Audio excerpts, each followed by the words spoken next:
Salam dan bahagia, Ibu dan Bapak Guru. Halo, selamat datang pada modul Kurikulum Operasional Sekolah. Ibu dan Bapak Guru, pada materi sebelumnya kita sudah belajar mengenai salah satu karakteristik satuan pendidikan, yaitu visi dan misi sekolah. Pada materi kali ini, kita akan belajar lebih banyak mengenai beberapa variabel yang mendukung terciptanya lingkungan belajar sekolah yang nyaman. Kenyamanan ini untuk menciptakan pembelajaran murid yang berkualitas.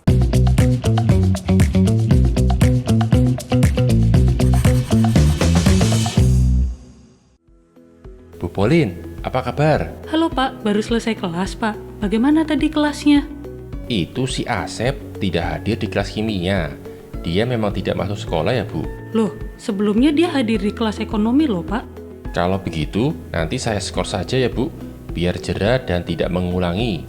Maaf Pak, apakah tidak sebaiknya kita coba tanyakan dulu ke muridnya, supaya kita tahu alasannya kenapa ia tidak hadir di kelas kimia. Kenapa langsung diskors? Biasanya kan juga langsung diskors Bu.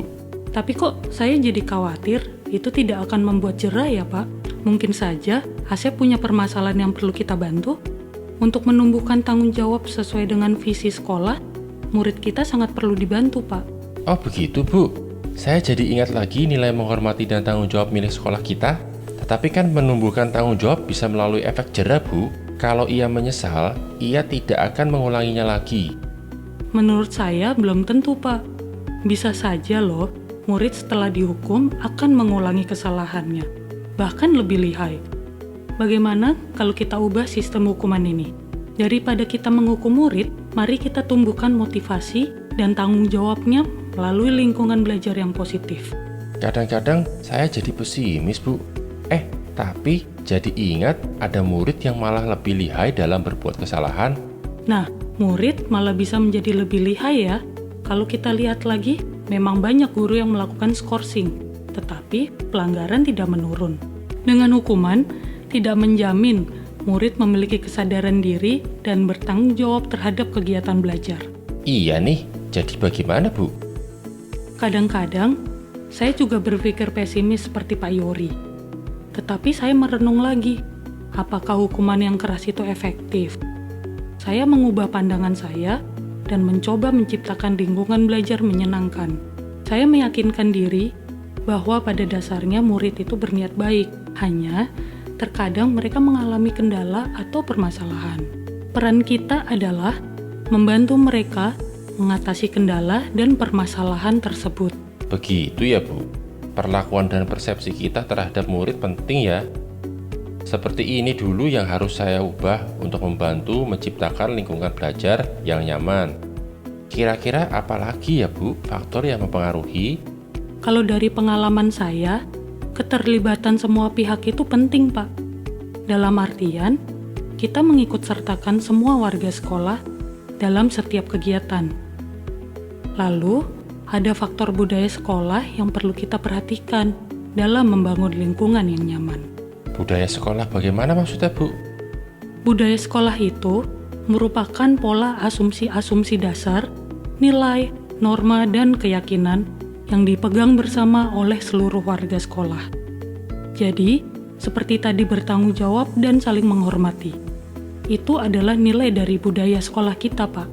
Kapan kita menentukan budaya sekolah ini, Bu? Apa budaya sekolah ini ada kaitannya dengan lingkungan belajar yang nyaman? Untuk menentukan budaya sekolah, perwakilan seluruh warga sekolah berkumpul untuk berdiskusi. Pemikiran atau asumsi dasar warga sekolah akan dikumpulkan dan dianalisis. Kemudian, ada nilai dan norma yang kita yakini bersama. Jadi, untuk menciptakan lingkungan yang nyaman, kita perlu saling memahami dan menghargai pemikiran dan nilai-nilai yang diyakini semua orang. Iya, betul juga ya Bu. Kalau saya pikir-pikir, apabila murid dihargai keunikannya, ia akan lebih termotivasi untuk belajar. Nah, benar kan? Jika kita menegakkan aturan dengan mempertimbangkan keragaman situasi dan karakter murid, maka semua warga sekolah menjadi nyaman. Bukan cuma murid, kita juga sebagai guru merasa nyaman. Apabila ada murid yang tidak menaati aturan, kita investigasi dulu penyebabnya. agar murid sadar tentang makna dan tujuan aturan tersebut. Oh begitu, terus terang saja, saya suka tidak sadar kalau ternyata tindakan saya tidak memberikan rasa aman dan nyaman pada murid. Saya pikir ada betulnya kita mengajak Asep untuk bertemu dan menanyakan alasannya bolos kelas kimia. Betul Pak Yori. Memang kita sebagai guru dibesarkan dengan zaman yang berbeda dengan murid, sehingga cara kita menghadapi masalah pun berbeda. Saya juga suka bertindak tidak tepat terhadap murid. Tetapi saya ingat lagi bahwa saya harus memahami murid dengan lebih baik. Saya senang dengan kita berdiskusi seperti ini. Kita dapat bertukar informasi tentang latar belakang murid dan permasalahan yang mungkin mereka hadapi. Seringkali, murid bersikap berbeda pada setiap guru. Akhirnya, informasi yang dimiliki guru tentang latar belakang murid pun berbeda. Semakin sering kita berdiskusi tentang murid, semakin mudah kita membantu satu sama lain. Wah, terima kasih banyak Bu. Saya akan mencoba mengubah cara interaksi saya dengan murid. Semoga nanti saya bisa membangun hubungan yang lebih positif. Semangat ya Pak Yori. Saya juga masih perlu banyak belajar. Sebagai guru, kita terus belajar bersama-sama murid. Kita perlu menciptakan lingkungan belajar nyaman bagi murid. Jika lingkungan sudah nyaman dan aman, kegiatan belajar pun akan berjalan efektif. Dengan kita berdiskusi tentang topik ini, saya jadi ingat profil pelajar Pancasila, Bu. Bagaimana maksudnya, Pak? Di dalam pelajar profil Pancasila, kan ada 6 dimensi, Bu. Misalnya, dimensi bergotong royong tercermin saat pembentukan kesepakatan dengan murid dan budaya sekolah.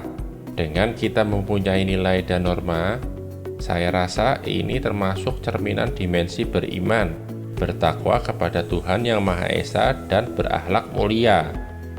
Lalu dimensi mandiri, bernalar kritis, dan kreatif juga hadir saat kita melibatkan murid dan proses pembelajarannya. Wah, terima kasih infonya Pak Yori. Ternyata, ini juga merupakan bukti penguatan profil Pancasila pada lingkungan sekolah. Saya belajar banyak hari ini. Sama-sama Bu Polin, saya juga jadi belajar banyak.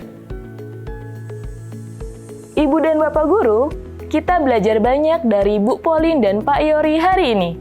Mudah-mudahan Ibu dan Bapak Guru juga ikut termotivasi ya untuk menciptakan lingkungan belajar yang aman dan nyaman. Tadi sudah disebutkan beberapa variabel yang mempengaruhi lingkungan belajar yang nyaman. Mari kita berefleksi, kira-kira variabel apa lagi ya yang dapat mempengaruhi murid agar kita belajar dengan nyaman dan aman. Tetap semangat! Selamat belajar, Ibu dan Bapak Guru hebat! Salam dan bahagia!